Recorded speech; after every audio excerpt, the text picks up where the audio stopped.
I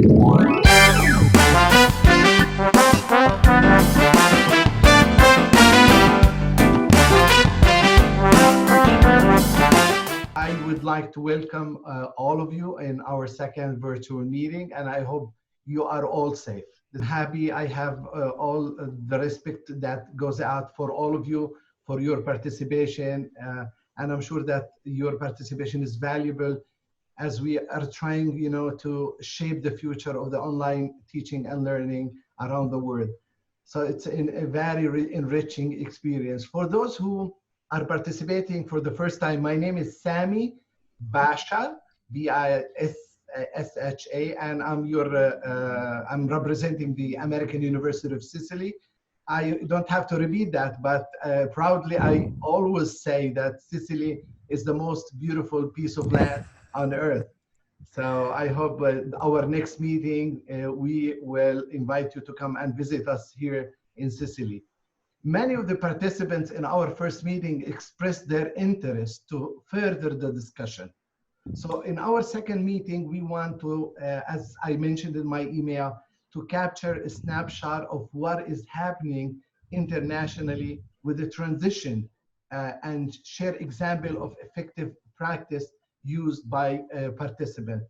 We want to hear a more perspective on how to ensure students thrive in the new online learning environment. So the schedule for today is a little bit different than our first meeting. So it's going to be divided into 3 moments.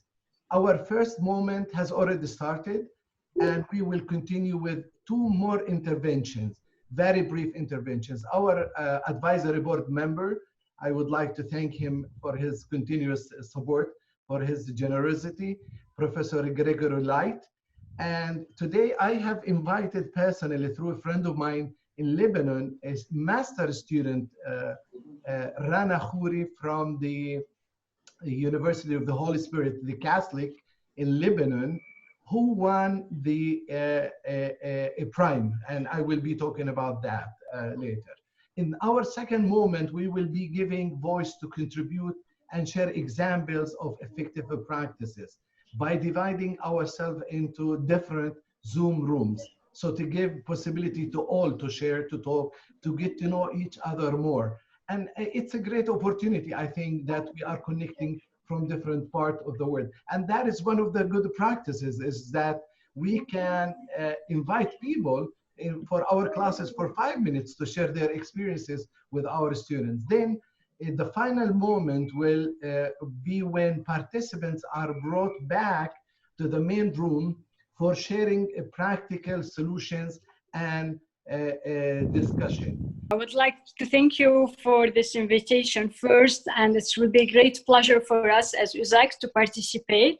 To see what is happening around the world and say what is working with you, what is not working. And this is why we invited this student from Lebanon to tell us, as a student, we can learn. It's a platform for students and learners because we basically, me and my team, we saw a very big lack in video conferencing tools used for education.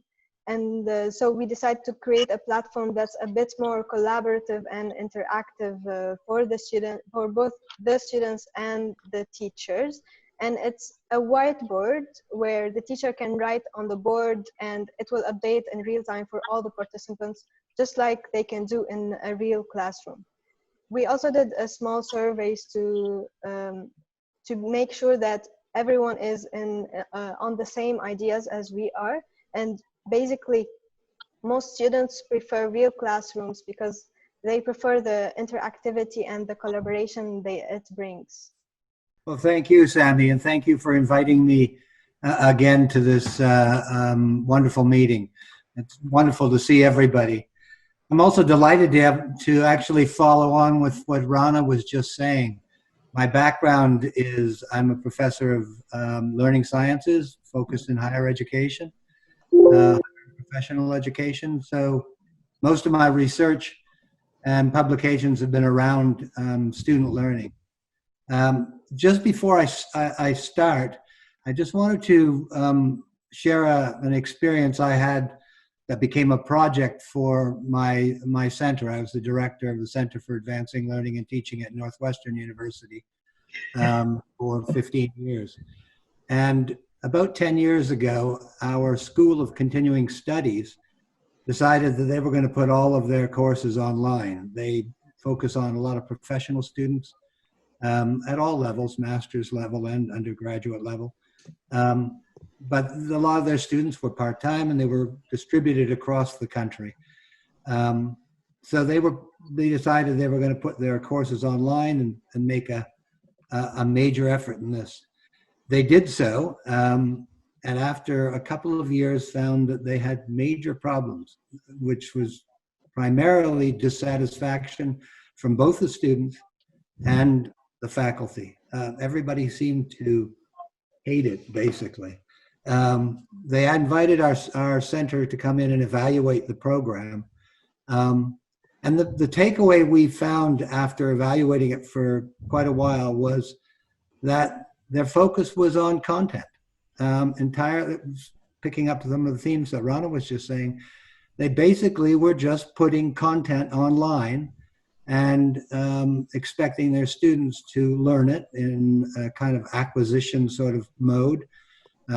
They focused not on learning, but on putting content up which they expected students just to soak in, which they could do just as well in a book, even better. Our solution was to get them to begin to focus on learning, and that meant creating environments, online environments, to encourage learning. And after many studies with them and our studies ourselves, we drew on 6 principles that I'm hoping that some of you are all probably already drawing on, maybe in your in-class courses and possibly in your online courses, that can really begin to change the online environment for students and for faculty as well. They bring along their own host of challenges, but they're useful. The 6 principles, and I'll just quickly go through them, I won't explain them in detail, are focusing on deep learning as opposed to surface learning. Surface learning is essentially memorizing the material that's put up and students just acquire it to regurgitate it back. Deep learning is more critical and creative. It's engaging students to actually look at what they're learning in terms of their own experiences, their own ideas, and with other people. It's problem focused. It doesn't start necessarily with just content. It starts with the problems and questions that the content is there to help students engage with and find solutions with. The third principle was that it was peer connected. It meant that students engaged with each other in trying to solve the problems, in trying to learn the material. They were given opportunities to do that.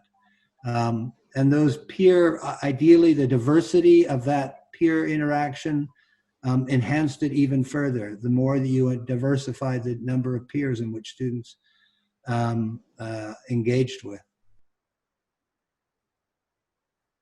Men could be mentors for each other. If they had strong points, they would be able to focus on that and bring their own wealth of experience to mentor other students. If they were a senior student versus a junior or a new student, that could help. They were also community situated. So communities, the best online environments were those that created communities in the way in which Sammy is trying to create a community with you all, and you get to know each other. And the fourth one was they were either research or inquiry directed. They gave students not only problems, but asked them to do some research or inquiry about them and engage them and feed that back and take feedback themselves. So I'll just leave you with those because the one thing I think we should all learn, and personally I'm hoping crises aren't necessarily good things, but they have silver linings. And one silver lining is that we may actually take this opportunity to move towards different types of environments that actually encourage learning away from traditional environments, which still dominate across the world. I've worked on all 5 continents with faculty and students, and it's the same wherever you go. The majority of universities and higher education environments are still based on sage on the stage sort of thing, where one authority gives information to the others to just take in without engaging substantially. So I'm hoping that this crisis may lend itself towards major changes in terms of the way we engage with our students. My name is Kajsa Møllersen. I'm assistant professor at the Arctic University of Norway in Tromsø. The students that tend to not thrive as much online, it doesn't necessarily always mean it's a technological skill that they're lacking. That I think it's that personable, connection with their fellow students and their teacher, their professor. And so there are things that we can do in an online environment to take care of the whole student, if you want to call it that way. It's not just about content, it's also about engagement. It's also about who your students are and what they bring to the table. So how do you engage them in ways that taps into not only their head, but their heart, and that makes them feel as though they're a part of an engaged community online. So then it doesn't seem like just a thing you have to do and that it's transactional, but you're actually trying to create a learning environment online that is, you're thinking about it from the student perspective, from their lens of what do they need to feel valued, belonging, and engaged, and intellectually stimulated, and learning. As instructors, to teach online when your kids are around you at home. So I solved this problem by recording 2 lectures out of 3 per week and uploading them for the students. I just gave them questionnaire after seeing the lecture and the exercise, and some tasks to solve and to send to me. And that was always the Thursday. I so said the Thursday when we should have the lectures of the faculty is the day for the lectures, and they have the whole week to answer those questions and to solve the task. After the few weeks that concluded, the motivation went down. Then I decided to try to pull it up, and I gave them the case studies to solve and to send to me. And in these last weeks, I gave them the project. The project includes some exercise on internet to find some enterprise and to solve all the tasks I gave to them, and they must send to me in 2 weeks. That I see to try them to motivate to do and to learn something.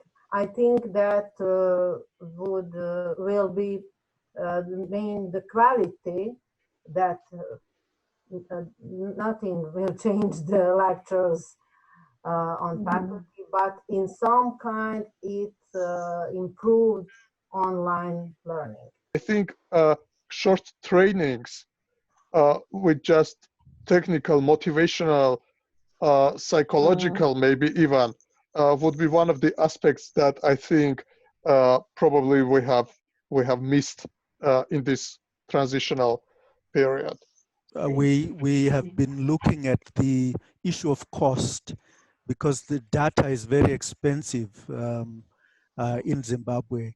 And what has happened within a short space of time is that universities have come together and engaged government and those who are providing data to negotiate lower prices for data. It won't solve the problem, but at least in terms of the negotiations, there are packages which have been considered for higher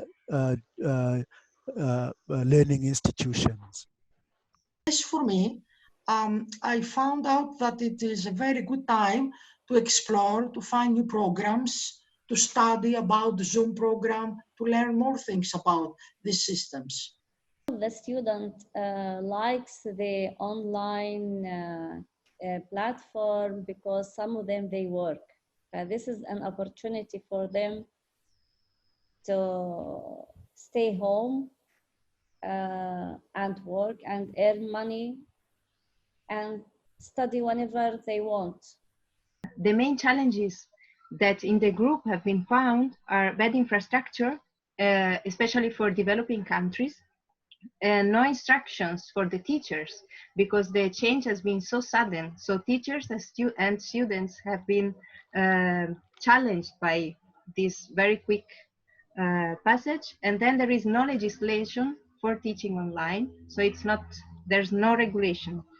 And trainers have not been trained to use the facilities. So the teachers are facing problems because they don't know. Many of them, many know, but many of them don't know how to use the tools. Teaching online also enlarges and has already enlarged the gap between developed countries and developing countries, countries which has the resources and countries which don't have any resources. This is the result of my 10 years working, and I didn't know that the time will come and the people will stay in front of each other, I mean, sometimes with glasses. One of the ways in which engagement can be done was that maybe to move too much more to project-based type of things. And I mean, like, first of all, move from this surface learning kind of an environment in which we are just trying to focus more on the repetition of the learned facts, and then it should be more engaging. And then one of the participants also contributed that there should be guest lectures in which other participants, like other people from different walks of life could be invited, like they can be artists or somewhat. And I mean, like, this can be a bit motivating for the students to take part. Have a few tools, Moodles, Zoom, WhatsApp, emails, but none of these tools are suitable for every subject. What is the future of learning? This is very important nowadays. Yes, we believe that we have a rapid, unplanned transition to online learning. We have, for the faculty, there was no training insufficient, and we have also connectivity problem, internet problem, especially in the developing country with our students. I believe that online education eventually will become an integral part of undergraduate, not only for graduate students. There's a couple of things I really wanted to be really positive about, and about as a community, because I think this is an initiative that is us coming together as higher education professionals about changing the future. And I think that this time has given us an opportunity outside of our teaching to develop some of our own professional development. We have to evaluate also what the comments of the students. It's really important to know what the students think about this online teaching experience. I think this time, we can call that this time is very uncertain, but at the same time, it's very transforming time. Of course, not only in the sphere of technologies, but in the sphere of our focus in education. Now we discuss a lot that we have to shift from such reproductive to problem-solving learning for students. And I think this situation will force us to change. Of course, there is a lot of questions about this uncertainty with starting with the cheating to security to freedom. And of course, this is time to become more responsible for us, first of all, and for our students as well. They have to care about their knowledge, how to obtain this knowledge, where to gather this knowledge. And maybe we as a teacher, we should not be focused only on the process of transmitting knowledge, but also to educate our students, to be independent, responsible, to be maybe caring about themselves and their community I think this time is amazing, challenging, but really amazing. Thank you again and see you soon.